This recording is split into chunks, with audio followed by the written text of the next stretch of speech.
When a Muslim scholar is forced to admit that Jesus died by crucifixion, you should listen. For nearly 14 centuries, the vast majority of Muslims have denied Jesus' death on the cross. The most popular view has always been some version of substitution theory, the claim that Allah miraculously disguised someone else to make him look like Jesus, and that this other person was crucified in Jesus' place.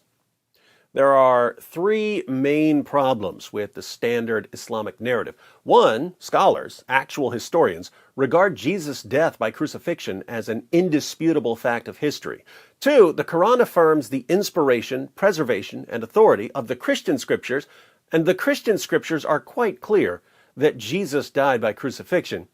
Three, the Islamic view portrays Allah as a cosmic trickster who deceives people about his prophets. Allah tricked people into believing that Jesus died.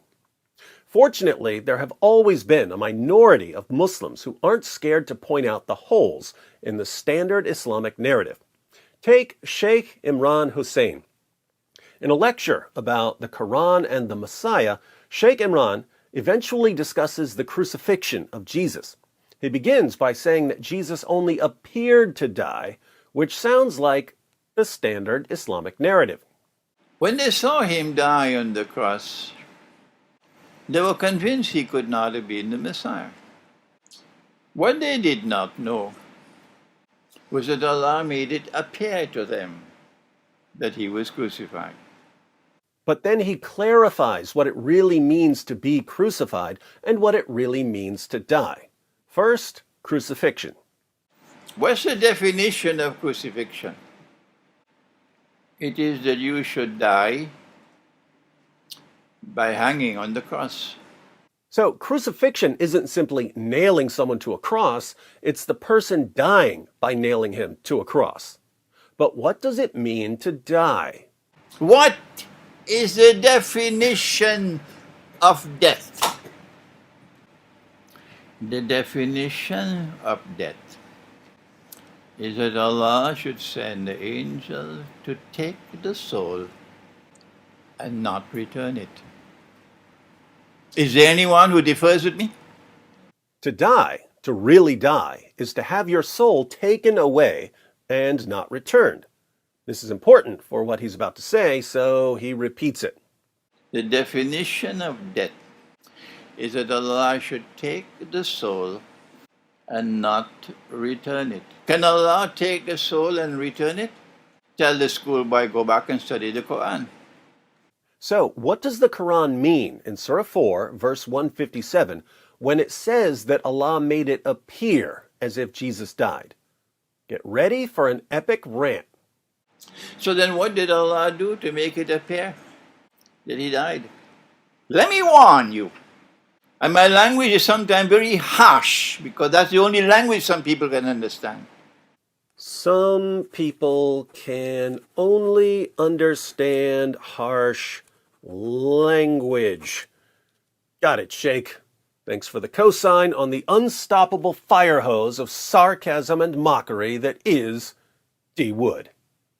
Don't come with this nonsense, because it is not only pathetic nonsense, it is absolutely sinful to say that Allah, wa na'udhu billah min hadha, Allah called someone else to take the appearance of Nabi Isa alayhi salam, and that innocent man, innocent because he never claimed to be the Messiah, he was crucified. So, the standard Islamic narrative. Wait for Judgment Day with that nonsense. Pathetic nonsense. It's not there in the Quran, it's in your imagination. That's why it is. And yet it took the world of Islam by storm. What a brainwashed ummah we are today. He ain't lying. Well, then what happened? Well, then why don't you go to the Quran? Let the Quran explain rather than go on fancy flights of imagination. You're going to tell Allah on Judgment Day, you caused that man to assume the appearance of someone? And he who never claimed to be the Messiah, he was crucified. That is an act of injustice. You attributing injustice to Allah? What foolishness. He's right. Absolute foolishness.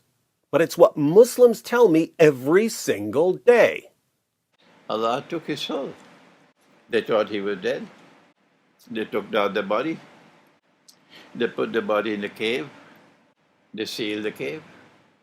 Allah returned the soul. As simple as that. Nobody knew that the soul was returned. And Allah raised him. So, while Jesus was on the cross, Allah took his soul, meaning that he was dead in the biological sense. His body was taken down from the cross and put in the tomb. But then Allah returned Jesus' soul to his body, meaning he didn't die in the stricter sense the Sheikh is talking about. He wasn't dead in the sense of Allah taking away the soul and not returning it. Allah did return his soul, so Jesus rose from biological death. But since so many Muslims have been indoctrinated with substitution theory, how about another warning, Sheikh?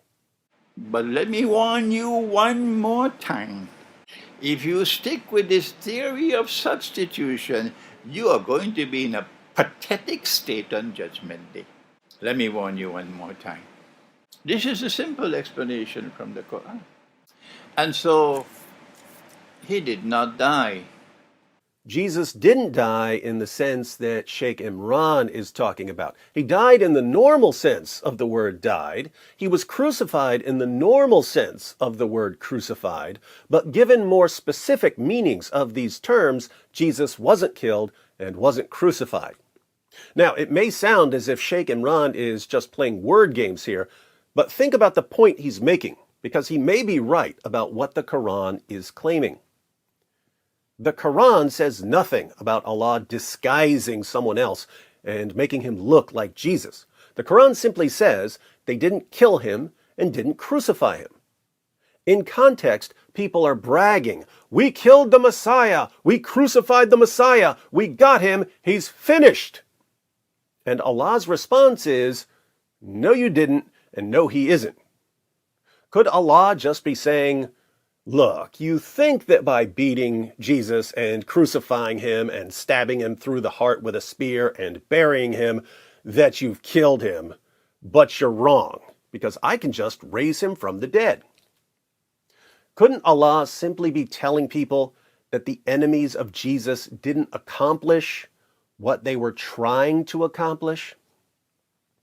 I think this view, Sheikh Imran's view, is massively superior to the standard Islamic narrative, which rejects all of history, rejects multiple sources that Muhammad and Allah confirmed, and portrays Allah as a cosmic trickster who deceives people for no reason. But this leads to an important question, a question for Muslims.